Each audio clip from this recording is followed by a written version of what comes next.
somin dañani dispensaire yomin dañ collège manda ko case de santé rewɓe amen tampi kala ngaruɗo koye saret fawete fane nabbaji o jibinayi lawol o daña saignement wontanamo rafi haw maaya ma walla ɓi ko maaya min tampi ngaruɗo fof ñallata hakkude Sinki e nabbaji à 5 kilométres de Sinki ko ɗo min ñallata yaade rewɓe amen fof tampi ɓe daña saignement maaya ɓe ɓiɓɓe mumen maaya balle min e dispensaire min tampi rewɓe amen tampi min lorima min tampi. Merci. C'est une jeune élève qui réclame ses dûs à l'endroit de la marche. Ngala collège, ngala ay dara, ay carte santé ngala. So debbo ngari foye saret awon jengi hala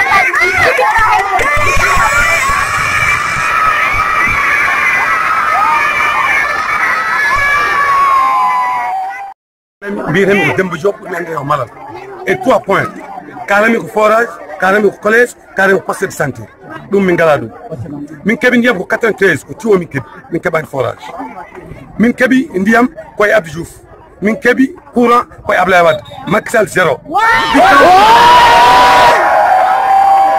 ans pouvoir 0 dans la commune de Nabadji 0 hamin gandinamo noon ko Fouta rokkimo ko gañiɗo e Fouta ko o meeɗa gañade ɗum te o heeji Fouta tourné économie c'est-à-dire wonno so ari tourné économie on waɗɗo émigré quelque chose soit ko dispensaire soit ko forage soit ko pompe kono nil rien haydara ko waɗɗo et encore e maire commune de Nabadji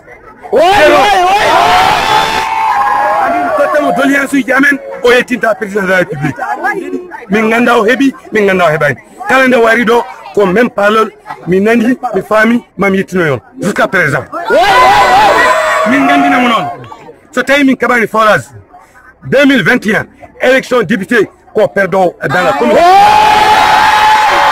yo fam haydara ko wonimo ɗo so wona perde wonimo ɗo hen so warnani min komin jiiɗi ko assalamu aleykum.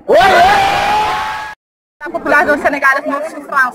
On est là pour montrer notre problème à la présidente de la République, M. Macky Sall. On souffre ici on nous a oubliés. L'élection, on a 100%, 100%, or que rien du tout. Nous voulons notre propre forage. C'est ça qui est plus urgent. C'est ça qu'on a besoin. Il fait très chaud ici. On ne peut pas vivre sans l'eau. L'eau, c'est une source vitale. Donc, on a besoin de l'eau. On a besoin de l'eau. Le forage de Nabadji est en panne depuis plus de 8 mois. On avait un tuyau pour nous alimenter. Comment un tuyau pour alimenter plus de 100 maisons, plus de 100 familles? Ça, c'est notre propre forage, c'est ça qu'on demande. Ou non, rien du tout. S'il vient ici, nous allons l'accueillir avec nos bras sans douce pour montrer notre problème. Nous voulons un collège, on souffre. Pour apprendre, il faut des kilomètres pour rejoindre le collège de Sinki. Il est temps que nous donnons notre propre collège.